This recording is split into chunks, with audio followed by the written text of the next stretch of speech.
I just bought Uncle Tom 2, and I watched it last night. What a powerful movie. Uncle Tom And 2, it will open your eyes to reality like nothing else I'm aware of. I remember the first time I heard the word racist was in elementary school by a black kid. He asked me, "Are you a racist?" I said, "A racist? What you mean a racer? You want a race?" I'm thinking, and he just said, "Never mind." What I've witnessed is that no matter what is thrown their way, they just avoid it, and it's all because they just want to avoid getting in trouble. Yeah. Wrong or right, they always end up on the short end of the stick. Richard, welcome to the show. You're on the air. Hi, Jesse. Hey, Richard. Well, what I'm talking about was I just bought Uncle Tom 2, and I watched it last night. What a powerful movie. Uncle Tom 2, it will open your eyes to reality like nothing else I'm aware of. Well, that's the truth. I mean, it really is. And I'm a male cauc, as they say in Dragnet, male Caucasian. But I preach. I'm a minister, although I don't preach anymore. I did preach in black churches. That's where God sent me, and so I understand a lot of the stuff about. Because the pastor that I had was dyed-in-the-heart Democrat, and when Obama got elected, you know, he was having a celebration in the church, and they asked me if I wanted to get up. One of the ministers did. I told them no because I didn't vote for him, and they were all shocked. They were really shocked because I said I don't vote for color of skin. I vote for the politics. If he had been a conservative, I would have voted for him, but he wasn't, so I didn't vote for him. And for some reason, they didn't ask me to get up and make my comments. But after watching Uncle Tom 2, you know, I remember I grew up a Catholic, became an atheist, and then God saved me. But when I was an atheist, I used to make fun of the TV show I Lived 3 Lives about the communists try to take over in the 50s. And I remember I used to laugh at it and stuff. But since I've become a Christian, I watch that show now, and I've read part of the book. And I see that the communists are really devious. And I had, till I saw this movie, thought that we defeated the communists in the 50s. And we defeated them. But we hadn't. No. They just laid low, waited for the civil rights movement to come and encouraged it, and then used Lyndon Johnson to use the blacks to bring a communist revolution to America. Yep. And it's really, boy, that's an eye-opening movie, I'll tell you. I really enjoyed it. I saw that you were in it, too. Yep. I would highly recommend everybody and their mama go and check out Uncle Tom, especially Uncle Tom 2. You can go to uncletom.com or something like that, I believe. But you need to see it because you've been lied to about the so-called civil rights movement. The civil rights movement was about communism. It was about taking over the hearts and minds of the blacks and dividing the races for personal gain. It was about communism. It wasn't about civil rights and all that. It was about taking control of the blacks to use them to destroy America. It was nothing else. It was one of the worst things, Richard, that has ever happened to the blacks other than abortion. It was amazing what the civil rights movement has done. And if you notice, the blacks haven't gotten any better. They have only gotten worse since the so-called civil rights movement. Let me throw this by and let you comment on it and see what you say. Now, I know that, you know, Martin Luther King, I really thought a lot of him, his speeches and stuff, but he was a man of peace. I don't think he fit in with Jackson and Sharpton and the rest of them. And I believe that if Martin Luther King had stayed alive, although he's suspect in a lot of areas, but I believe it would have took a turn toward peace then and rioting, and I believe that he was taken out by the liberals of the Democratic Party, so Jesse Jackson could take over Sharpton and the rest of them and lead us into to a violent era, which I don't believe Martin Luther King would have led us into. I want your comment. What do you think of that? If Martin Luther King was serious about uniting the races rather than dividing them, he would have gotten rid of Jesse Jackson and all those other people. Martin Luther King would not have signed that so-called civil rights bill, and he would not have sold the blacks over to the Socialist Party. He would have fought against all that and just told the blacks, no, you don't want to go down that road. You want to be an individual. In America, you want to be free. You want to be able to think and do for yourself. But he didn't do any of that. He was a loudmouth preacher, just like mostly black preachers are today. But they're not setting the blacks free. They're enslaving the blacks by justifying all this stuff as being racism, being right, and being this and that. Martin Luther King wasn't the man we thought he was. He appeared to be about freedom, but he wasn't. He would have never gone along with Lyndon B. Johnson had he been about freedom. He knew that welfare would enslave the people. He helped to turn the blacks into victims rather than showing them how to maintain their individuality. Because prior to the civil rights movement, black people weren't messed up like this. They were family-oriented. They believed in God. They taught their children to work and be independent. They knew it was a spiritual battle between good and evil. They were not. That's why a lot of the older generation during the Martin Luther King time didn't want the black young people to be a part of that stuff, the civil rights movement, because they knew it was a mess. Okay, I grew up during the the 40s and the 50s and stuff, and I remember we lived in the projects, but they were projects for government workers who worked in the shipyard and the Naval Air Station, and we were all pretty equal money wise. And you're right, there was a difference. Blacks were hard-working people. Yep. And we really admired them. I mean, of course, they lived separately because they wanted to, and we went to school together, though. Yeah. It wasn't all this racial animosity back then. And you're right about that. And I think some of the nicest people I ever met, we used to talk about with the black men, because they were nice people and hard-working people. They worked right along with my father and the rest of them in the shipyards and the Naval Air Station.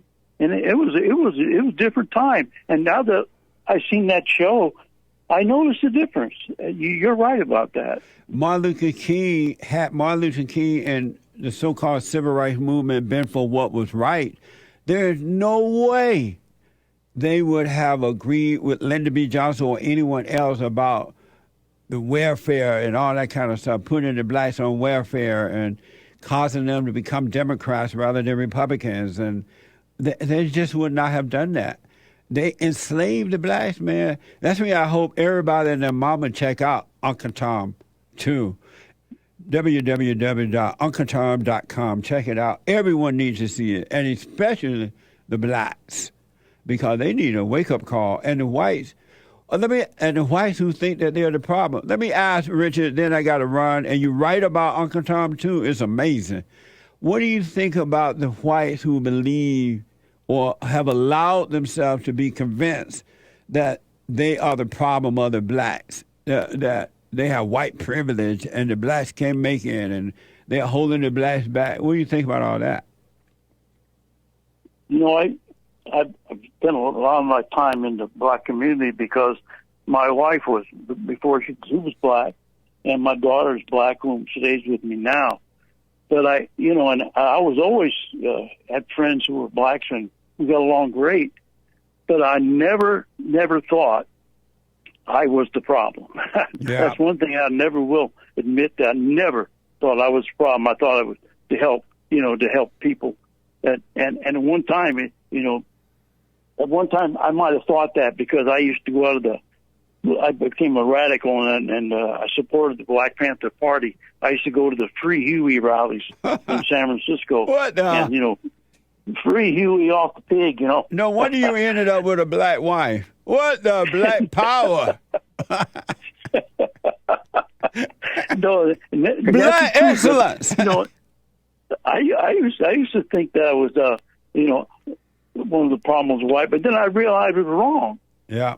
And one of them was right. I became a Christian. Yeah. And I realized that was definitely wrong. It's not a white person's fault.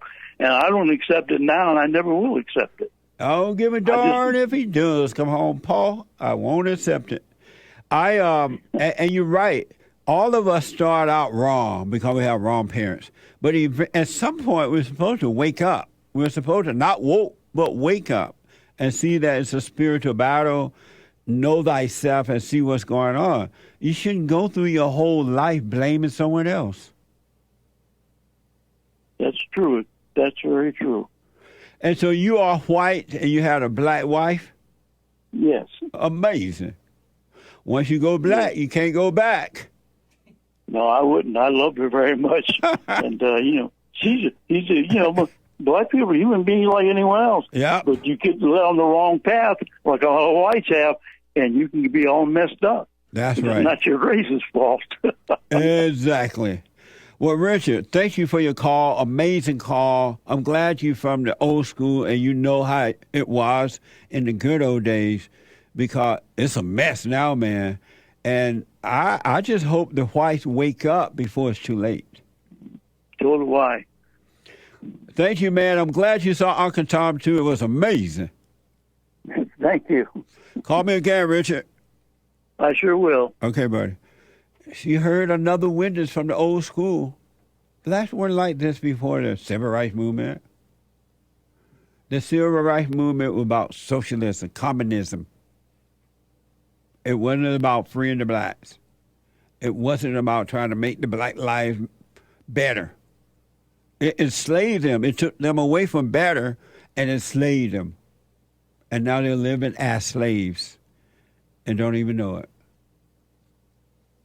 The blacks are living as slaves. They are slaves in their own mind. In the good old days, blacks and white people taught love one another, not hate, not blame. Austin, welcome to the show. You're on the air. Hey, I just wanted to talk about the white guilt thing. Yes. Fear in whites. Yeah, I think that starts out in the homes. And why do you think that? Well, I remember when I was a kid, my mom told me that I never liked black people. And I was probably, I don't remember how old I was, but she brought up a situation in first grade. And you know how boys, they need to play rough every once in a while, you know? Yeah. Well, that's what me and two other boys were playing rough on the playground at school. And one of the boys just happened to be black. And the teacher, the woman teacher, she looked at it all wrong and got me and the other white boy in trouble, said we were being racist. And the teacher and my mom got to talking and everything, and my mom believed it and everything. And at the time, I didn't think anything of it, but when I got older, she brought it up and said, "You never liked black people. You've always been that way."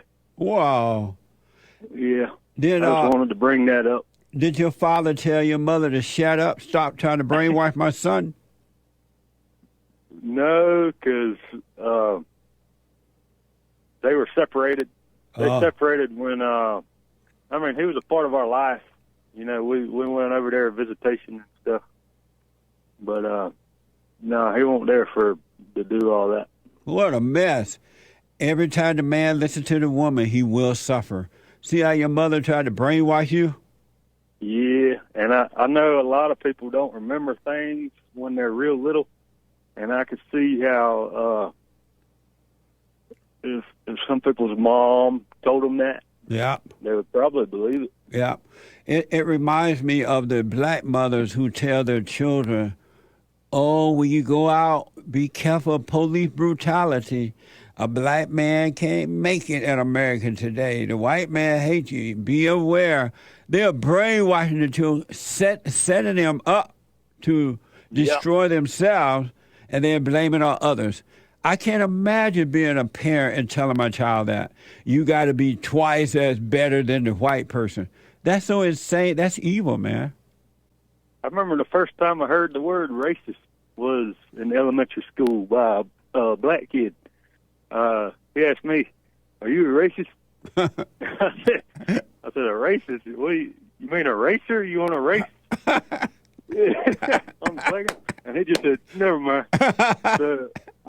So that's one way I know that blacks are raised that way. The fathers, especially in the home, not protecting their children away from the lies that come from the mother and the lies of the world. Because if the father were there to set that example, it wouldn't be so easy for children to be deceived like that.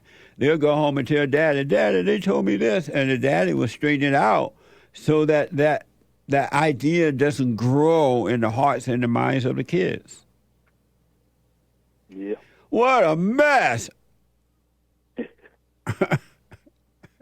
Well, I appreciate that. So one last thing before you go.